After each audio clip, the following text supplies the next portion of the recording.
Hello! Welcome to day 10 of our Advent calendar. Today is the final day of our games that we think are great to play with gamers and non-gamers alike this Christmas, any time of the year really, and gatherings. So today's game is Codename Pictures. So as you can see, this is set up on the table. This is a team game, so a bit different to some of the other games that we've talked about this week. You really need a minimum of 4 players for this game to play well. Yeah. Perfect number is probably 6, 8 players, something like that. You can play up to a really big group if you want, so you could have 20 people. I recently played it at work in a team environment and we played 12v12. It gets a little bit chaotic, but it still works. So yeah, it's a really good game, as I say. So what you are trying to do, one player in each team will be selected to be the spymaster.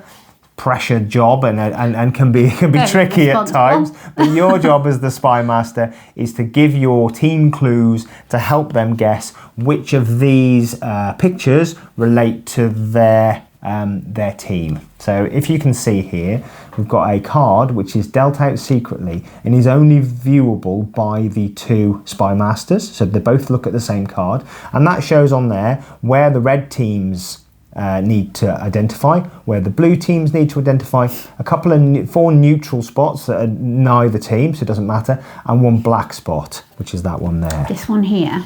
And that's the assassin. Particular go. But we've got a lot of these. There's loads. Absolutely loads.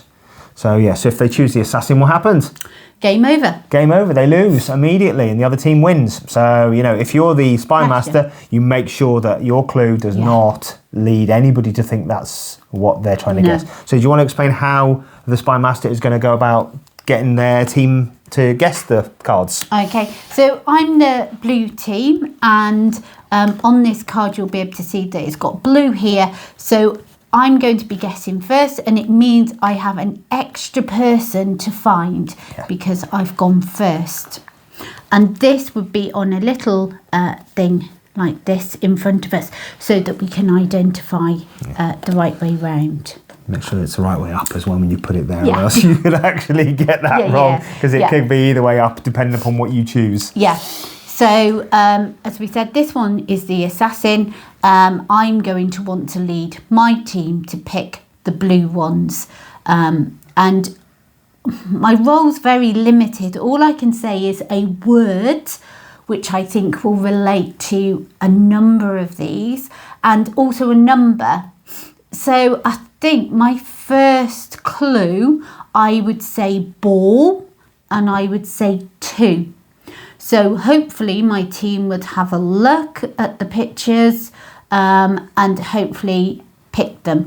They're not allowed to pick the cards up, then all they do is point. So I would hope that they would point here, and I hope they would point here. They can stop though. If they said this one, they go one at a time. So let's say that they've done that one. Then look here and go, yes, if that was correct.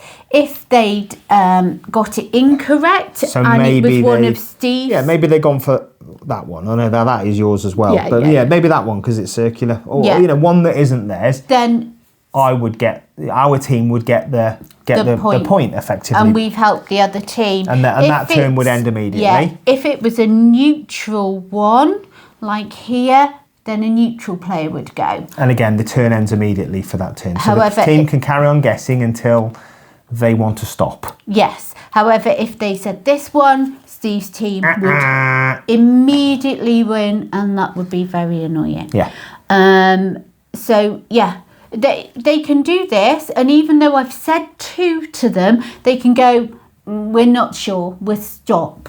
And they can stop there and just keep it in the back of the mind for another go, because they can go and name that one later on when I've given another clue, but that's fine. So it just gives them a bit more time to think. So they don't have to pick 2 cards, they can just pick the one. So hopefully they've picked that one and they've picked that one. And then, as you say, they probably decide to stop there.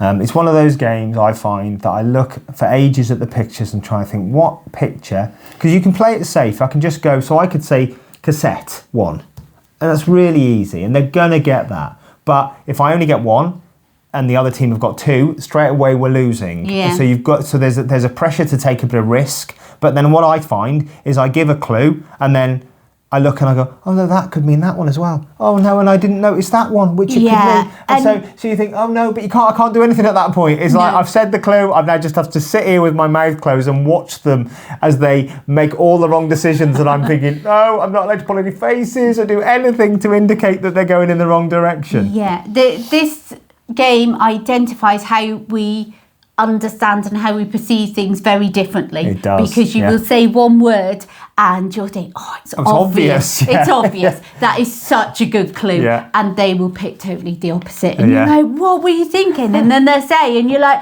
oh my God, I didn't see that. Yeah. So yeah, it is, it's a good one. It is, so I might go wood and say 2, which I'm thinking that one and that one. So yeah, again, hopefully they do that. And like we said, the game goes on. The team who get all of their squares covered first will win, and you win the game that way. I mean, you can play it in rounds, so you can have a number of rounds. It's also worth noting that a lot of the versions can be mixed together. So actually, we've played this with some friends who have the word version, and you can do a multiple number of words and pictures all combined together, which makes it really interesting and very different. But yeah, so that's Codenames. As I say, it's a relatively inexpensive game you can get from most retailers. So one that's great for most occasions. So really highly recommended. From us. Thank you everybody for watching this series of videos. Hope they've been useful and they've given you some food for thought, and maybe you'll pick some games up off the back of these. Please, if there's let us know any comments that you've got that might help us in future videos. If you like the videos, please like and subscribe so that you'll be able to see all our future content. But that is the end of today's video. Thank you for watching and goodbye. And happy Christmas. Happy Christmas. Bye.